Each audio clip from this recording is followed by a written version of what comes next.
Hello, my fellow history geeks. So in today's video, I'm gonna talk about William Shakespeare. But if you like history like me and want to learn more about it, then please drop a like on this video and subscribe. But without any further ado, let's get this video started. So, William Shakespeare, he was born on April 23rd, 1564, in Stratford-upon-Avon, Warwickshire, England, to his father John Shakespeare and his mother Mary Arden. So his father, John, he worked as a glovemaker and a leather merchant. He became an important figure to the town that they lived in by fulfilling civic positions. His elevated status meant that he could send his children, which including William, to the local grammar school. He did also have official positions as alderman and bailiff, an office that resembling a mayor. There are records that shows that John's fortunes declined sometime in the late 1570s. He did eventually somewhat recover, and he was granted a coat of arms in 1596, which made him and his sons official gentlemen.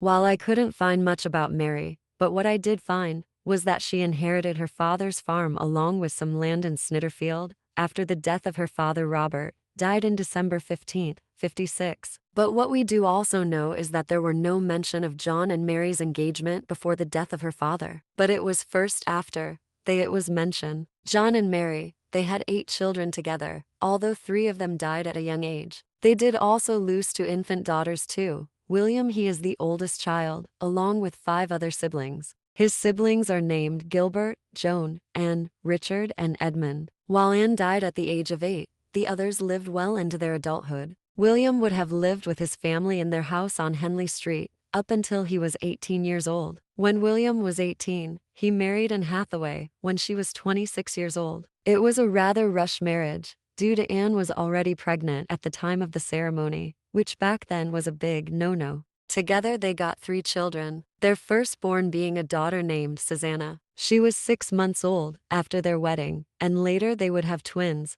Hamnet and Judith. I personally really like the name Judith. It's a pretty name. Anyway, Hamnet, he died when he was just 11 years old. Soon after the marriage, William, he went to work as an actor in London, while Anne remained in the Henley Street house with her in-laws. William, he would visit his wife, Anne, frequently, but what we know, Anne would never go to London. Early on in William's career, he was able to attract the attention and patronage of Henry Wriothesley, the Earl of Southampton, to whom he dedicated both his first and his second published poems, called Venus and Adonis 1593 and The Rape of Lucrece 1594. And in fact, that these narrative poems, they were between 1,194 and 1,855 lines, which respectively were William's first published works. Henry's financial support was a helpful source of income at a time when theaters were shuttered due to a plague outbreak. His most well-known poetry are his 154 sonnets, which were first published as collection in 1609, and was likely written as early as the 1590s.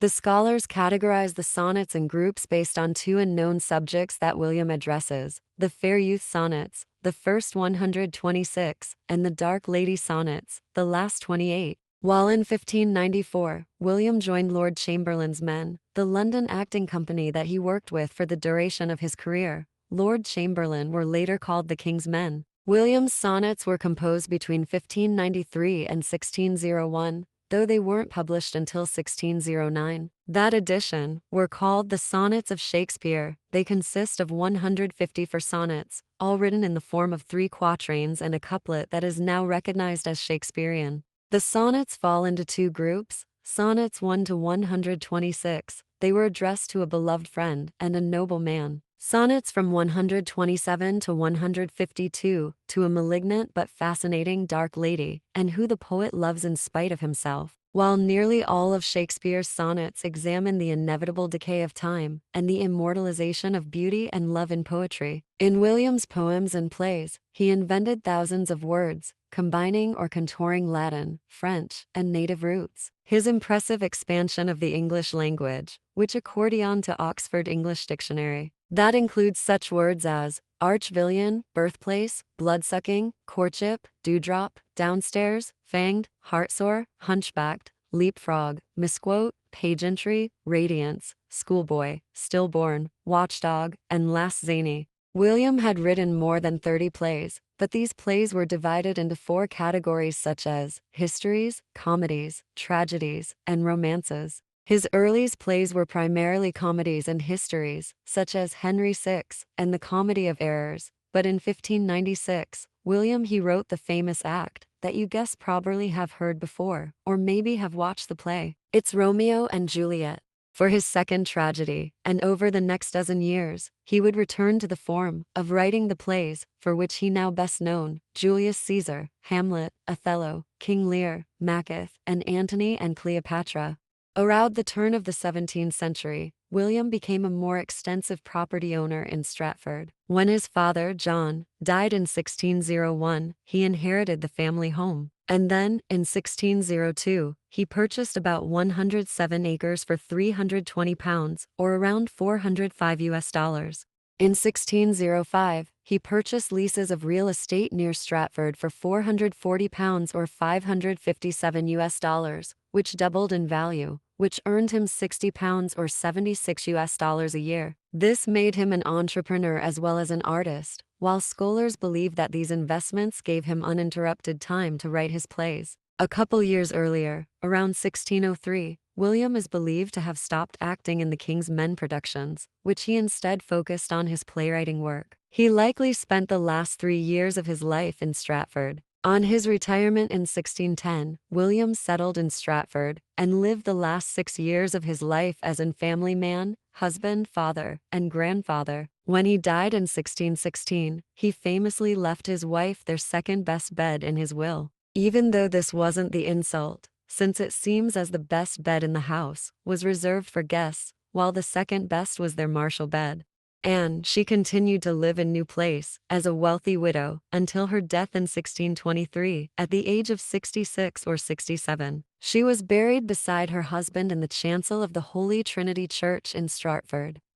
Only 18 of his plays were ever published separately in quarto editions during his lifetime. A complete collection of his work and didn't appear until the publication of the first folio in 1623, after several years after his death. Church records show that he was interred as Holy Trinity Church on April 25, 1616, but the exact cause of death is still unknown, still to this day today, but there are many people who believe that he died following a brief illness. Susanna, William and Anne's eldest daughter, she would go on and marry a well-respected physician named Dr. John Hall on July 5, 1607, in the Holy Trinity Church. At the time of their marriage, Susanna she was 24 years old, while John Hall, he was 32 years old. Together they had one kid, which was a daughter that they named Elizabeth. Susanna died at the age of 66. She was also buried in the Holy Trinity Church in Stratford, next to her parents, William and Anne, while John Hall, he died at the age of 60 years, in Somerset, UK. William and Anne's twin daughter Judith, she married a man named Thomas Quiney, he was a vintner of Stratford, and they got married on February 10, 1616. Together they had 3 kids. Their kids were named Shakespeare, Quiney, Richard, and Thomas Quiney. So, Shakespeare Quiney died at 6 months old. Richard and Thomas Quiney, they died within a month of each other. They were both buried within a month of each other too. Richard, he was 21 years old when he died, and Thomas he was 19 years old when he died. Their cause of death is unknown. They both died at a very young age too. I mean, their life hasn't even begun at that point, so it's really unfortunate. Their mother, Judith, she was announced dead on February 9, 1662, a week after her 77th birthday. She had outlived her last survived child by 23 years. She was also buried in the grounds of the Holy Trinity Church. Judith's husband, he properly died around 1662 or 1663. There is definitely a lot of death among the kids. They all had, but there were also some success. I mean, how many acts and plays that William had written throughout his life.